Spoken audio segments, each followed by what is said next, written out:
Am I wrong for canceling the plans for Thanksgiving after my parents called my brother's baby their first grandchild? I, 32 female, have been with my wife Ava, 34 female, for 8 years now, but we've been married for 5. She was a single mom of 3 kids when we started dating. She had 2 daughters, now 10 and 12, and a son, now 16. I've watched these kids grow up. I've read the bedtime stories, done bath time, the first days of school, PTA meetings, all of it. I very much consider them to be my kids, and they've been calling me mom for almost 6 years now. My brother Ivan, 28 male, just had a baby girl with his fiancée Sarah, 27 female. I love my niece, and my kids adore their cousin. My kids have been the only grandchildren on my side of the family since Ava and I got together, and there's never been a moment where my kids and my wife were treated like they didn't belong. My brother is their uncle, my mom and dad are their nana and pop. The kids see my family as their family, and I always thought that my family felt the same way about them. The kids and I were over at my brother's house just hanging out, and my parents ended up dropping by with gifts for my niece. Ivan laughed when he saw the toys and told my mom and dad that they're going to end up spoiling her rotten. My mom said since my niece is their first grandchild, of course they have to spoil her. My kids were sitting in the living room, and all of us and my youngest daughter looked hurt when she realized what my mother said. My son and my 12-year-old didn't fully react to it, but I could tell it bothered the both of them so. Sarah spoke up and said, "Oh, you mean first grandbaby, not first grandchild." My dad shook his head and replied that my niece was their first grandchild. I didn't want my kids to keep sitting there and listening to that, so I handed my son my keys and told him to wait in the car with his sisters. When they were gone, I asked my parents why the hell they'd say that my kids weren't their grandchildren, and my mom said they couldn't be their grandchildren because they weren't really my children. My wife and I were going to be hosting Thanksgiving at our house this year, but I told my parents that if they didn't view my kids as their family, then they could just host a meal at their own house with their real family while I spent the holiday with mine. I left before they could say anything else to me, and my wife and I reiterated to the children that they will always be my kids and I will always be their other mom, regardless of our DNA. My brother is pissed at me now because he thinks I reacted too harshly and that I should try to see where my parents are coming from. My mom texted saying that she and my dad love the kids, but they still aren't their grandchildren, and she hopes that we can come to understand that because she doesn't want this to ruin my niece's first Thanksgiving. I haven't replied back. I meant what I said, but I'm worried that maybe I'm reacting too harshly. Just found out my boyfriend has a freaking wife. Disclaimer, this is not my story time. I repeat, this is not my story time. I'm sending it on Instagram. I met my boyfriend at the gym. Yeah, I know. Terrible idea. You can say it was lust at first sight. From the moment we saw each other at the gym, we couldn't take our eyes off each other. He came straight up to me at the gym and told me that he really liked me. But I was super shy. He was just some random guy I was meeting at the gym. But he was all about me. He asked me for my number and I said no. He asked me for my Instagram and I said no. For the next 2 weeks, he would come into the gym at exactly the same time I did. I would basically go work out whenever I had my lunch break. So of course, he would show up then. Of course, slowly but surely, he would charm me. He would even bring me lunch. After about 2 weeks, I finally gave him my phone number. That's when he asked me to go have breakfast, which I thought was weird. Should have been the first red flag, right? This was his excuse. He said he worked nights, but that his schedule would change all the time. So this meant that he would sometimes work during the day or at night. It was just random. So we went to breakfast. Here's the second red flag. He asked me if we could have breakfast 40 minutes away from where we lived. We both lived near the gym. Of course, I thought this was strange, but I said sure. He picked me up, and the whole time at breakfast, he kept looking at his phone. Part 2 is up. I just found out my boyfriend has a freaking wife. Disclaimer, is not my story time. I was sending me on Instagram. For our first date, we went to have breakfast 40 minutes away from where we both lived. Again, this was another red flag I ignored. During the breakfast, he was on his phone the entire time, and I called him out on it. I asked him why he invited me to breakfast if he was going to be on his phone all day. That's when he made up this whole sob story about how hard his work life was, how he was always stuck to his phone answering emails and text messages from his boss. And of course I believed it. I mean, I didn't know this guy from anything. After that, he put his phone down, and I realized he was the most amazing man I had ever met. A man that can make me laugh is really important to me. And we laughed the entire time. We were telling each other jokes. We talked about family and values. We talked about our favorite foods, countries we wanted to go to, places we had been to. It was the perfect date. We even loved the same type of music, and our favorite movie was the same. So as you can imagine, I completely fell head over heels for this man. But the red flags continued. A week after our first date, he asked me to be his girlfriend. Did I say yes? Of course I did. But this was just another red flag. He began love bombing me and always wanted to be with me. But he never invited me over to his place. Part 3 is up.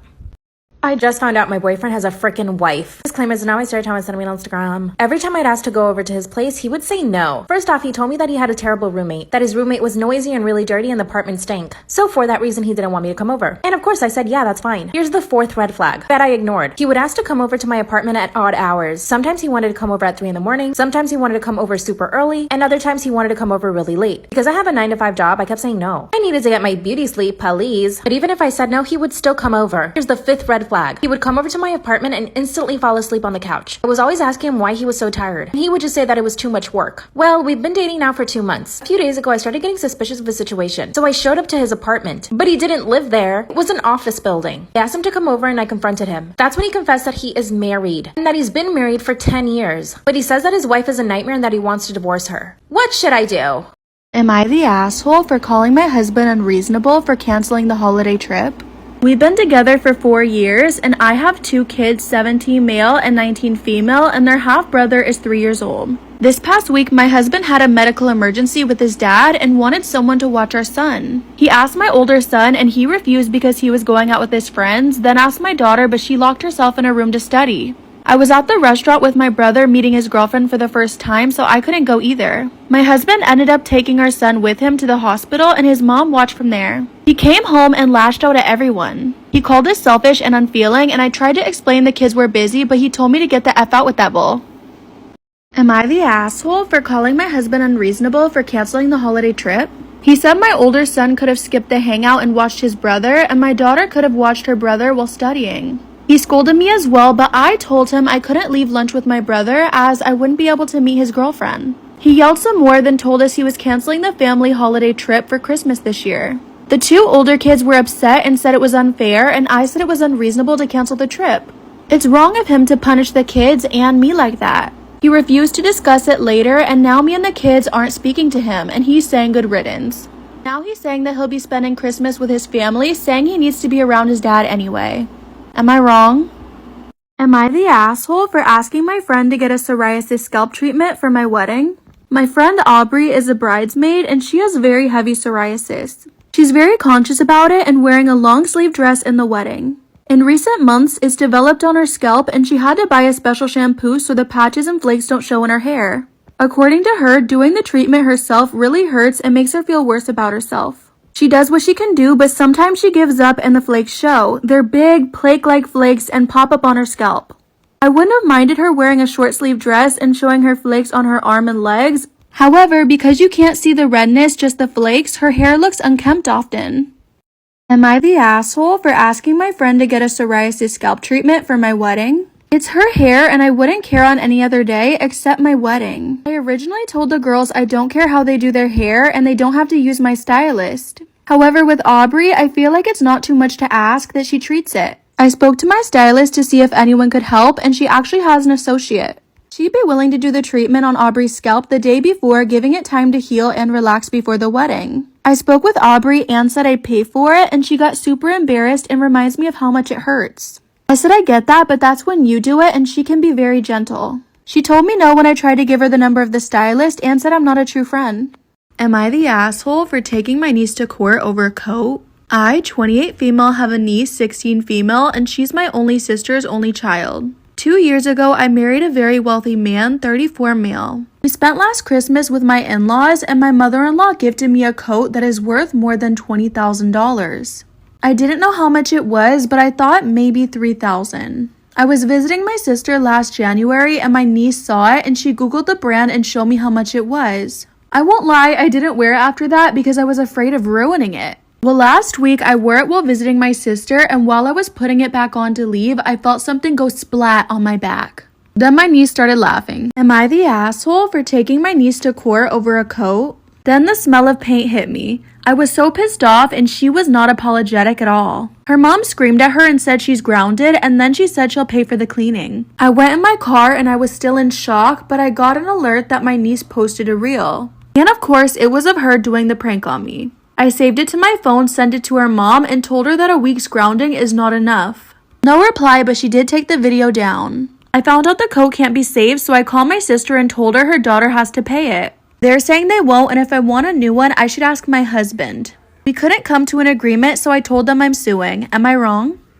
Am I wrong for sitting on my husband's lap during Thanksgiving dinner because all of the chairs at the table were taken? I, 28 female, have been with my husband Sean, 33 male, for 2 years. Married for 5 months. Most of his family are decent people, but his mom can be a little passive-aggressive and tends to criticize me a lot. Sean sees it as her still not getting used to me being around, but I don't know because she treats his ex, Jalissa, good. Mother-in-law says that Jalissa has been around the family for ages and her past with Sean never affected her relationship with her. Fine. I never minded her attending every holiday and being around until yesterday. We had Thanksgiving at my mother-in-law's house. Sean went there before me, and when I arrived, it was already dinner time. Everyone was seated, and I saw that all the chairs were taken. I asked mother-in-law why she didn't save me a seat, and she said sorry, and that one of her granddaughters decided to show up last minute and the chair was taken. I looked at her, then at Jalissa, who was sitting next to Sean, and tried to point out how I was more deserving of her chair since I'm the daughter-in-law. I know I shouldn't have said it, I know. Mother-in-law flat out said that Jalissa is as much family as me and that it was rude to imply otherwise. Jalissa was nodding confidently while glancing at me. I was so upset I wanted to leave, but decided to just sit on my husband's lap and act as casual as possible. I sat on his lap asking if he was okay with it. Don't worry, I'm petite and he's strong-built. And started eating so casually while smiling and complimenting the food and mentioning to Sean how warm and comfortable his lap was now and then. The table went awkwardly silent. Brother-in-law would try to break the silence and change the subject, but it somehow goes back to being awkward. Mother-in-law and Jalissa were barely eating and were staring at each other, then at me, eyes wide open. I'm sorry, I still cannot get over the fact that your husband's ex is at your Thanksgiving dinner. Minutes later, Jalissa excused herself to the bathroom and so did mother-in-law. It was still awkward, but I did my best to focus on dinner. Sean was eating as well. Later, there was just so much tension and mother-in-law was barely able to speak after Jalissa left. She left early, like right after dinner. Sean and I went home and mother-in-law tried calling, but then called Sean and texted me saying that what I did was inappropriate and that I ruined Thanksgiving dinner and made it awkward. She said it wasn't her fault that chairs were taken and that I could have dragged a chair from the kitchen but acted childishly and made Jalissa and family uncomfortable with how inappropriate I was. I need to mention that even if I took a chair from the kitchen, there was not enough space at the dinner table to fit the chair. Everyone was sitting next to each other. I don't understand why his ex. One is why his ex is there. Why she has a seat over you. I don't understand. Look, isn't it awkward on her half? Like, why is she there? I would never want to do that. Like people who go to your ex's Thanksgiving dinners and you don't have kids together. Why do you go? My husband made a weird request when we were intimate and now it's gone too far. My husband and I are high school sweethearts. We've been together for 15 years and married for 10. We're both in our 30s and have built a wonderful life together with stable careers, a nice house, and our loving pets. We've been experimenting and exploring more when we've been intimate recently just to add a little zest into that part of our relationship. I'd say I'm a pretty open person and I'll try almost anything once. Honestly, it's been really fun, and we've tried many things that we never knew we were into, but one of his recent requests has me questioning everything. A few weeks ago, he requested that I pretend to be a man when we're intimate. I didn't really think much of it at first because he explained that he'd be turned on by a woman being dominant and just the idea of it. So I agreed because I've always been more on the dominant side anyway, and I really like filling that role. I wore his business suit and put up my hair with a hat covering it. We did the deed and it was the most exhilarated I've ever seen him be. He was like a whole different person. I was taken back a bit, but seeing his enjoyment made it all right since it was just roleplay. However, he's been asking me constantly to do it more and more. He's even gone as far as to ask me to deepen my voice, make up a fake man's name for myself, wear a fake mustache or draw hair on my face, and he's even gone as far as to asking if I'll just wear a full-on man bodysuit. At first, I agreed to some of the requests, but it's gradually become the only thing that we do and the requests are becoming too much. It also hurts seeing him so into it, like I've never seen him as excited when I was being myself, a woman. All of this started making me feel super uncomfortable and I brought it up to him, but he said that I was blowing it out of proportion. I told him that I don't really want to do all those things and I'm not sure if I even want to do that specific kink anymore. Ever since this talk, he's been down in the dumps and sulking. I'm not sure if he's into men and too afraid to tell me or what, but I'm also scared of losing him if I confront him about it. What should I do?